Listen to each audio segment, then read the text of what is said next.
What's good? It's Woog.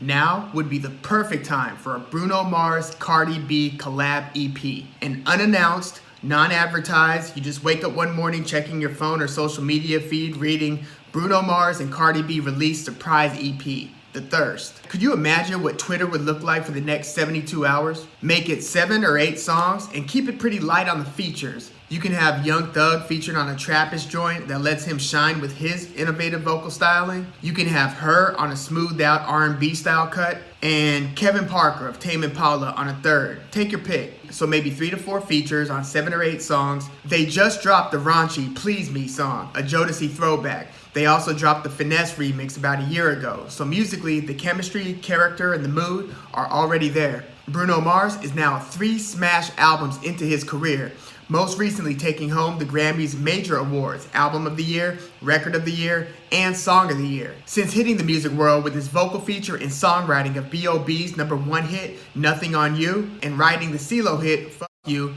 Forget You on the radio, Bruno Mars has gone on to create 5 #1 songs of his own, a 6th if you include his Mark Ronson collab Uptown Funk from Ronson's album. Aside from these 6 #1s, he also has 5 other top 10 hits and another 3 top 10 hits that he's featured on. And this is the Billboard Hot 100, not the indie chart, the alternative chart, not the country chart, the R&B chart. This is the major one. Do you know how hard it is for an artist to crack the top 10? Let alone a #1? Bruno now has 6 of those. To put that into perspective, Jay-Z has 1. He's been featured on a few others, but he has 1 #1 hit of his own.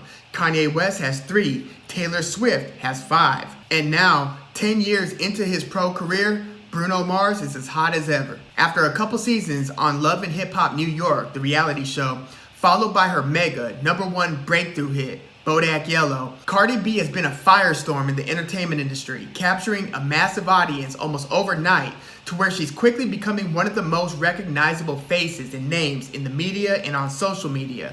She has endorsement deals with multiple big brands. She's dropped 1 #1 album, Invasion of Privacy, which featured 2 #1 hits and a few more top 20s. She was also featured on Maroon 5's #1 hit, Girls Like You, and collabed with Bruno on his Finesse remix, which hit #3. She just became the first female solo artist to win the Grammy for Best Rap Album. Lauryn Hill was 1/3 of the Fugees, who won with The Score. So both Cardi B and Bruno Mars are on a roll, and while some might still underestimate Cardi's skills, her energy and her vocal presence are undeniable. Plus, Bruno can do it all, even if he has to carry 70-80% of the album's vocals and production, along with his writing and production team, Shampoo Press and Curl, which include him, Brody Brown, and Philip Lawrence. That was his team that created 24K Magic, his latest album. His first 2 albums were produced by Bruno and his crew, the Smeezingtons. But the songwriting on this hypothetical Bruno and Cardi EP could easily be situated, guaranteeing you high quality songs. The song that would feature her could actually be written by her as well. So there would be a mix of song and production credits shared between Bruno's in-house team and a few other producers and writers.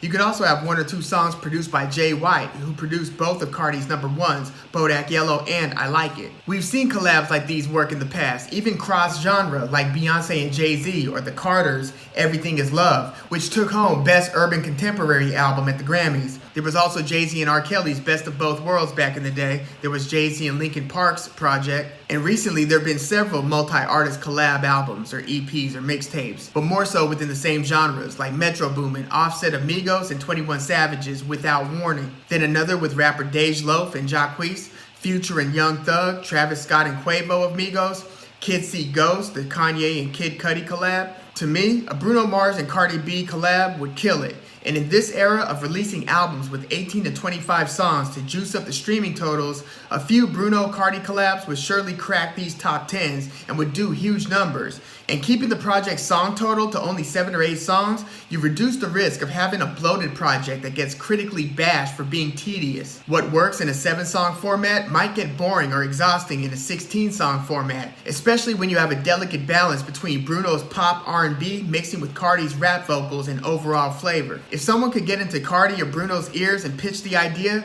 I think that they can knock that EP out of the park. So let me know what you think. Am I totally out of my mind on this one? I think that this hypothetical EP is a no-brainer and would be a short and sweet delight to fans. Please like and subscribe. I'm Woog. Thanks for tuning in.